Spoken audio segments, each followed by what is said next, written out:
الأنثى ألا تزر وازرة وزر أخرى وأن ليس للإنسان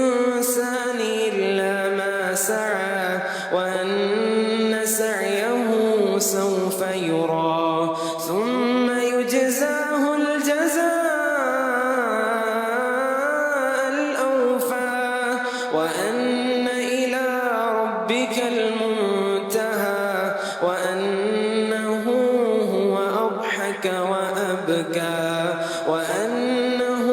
هو أمات وأحيا وأنه خلق الزوجين الذكر والأنثى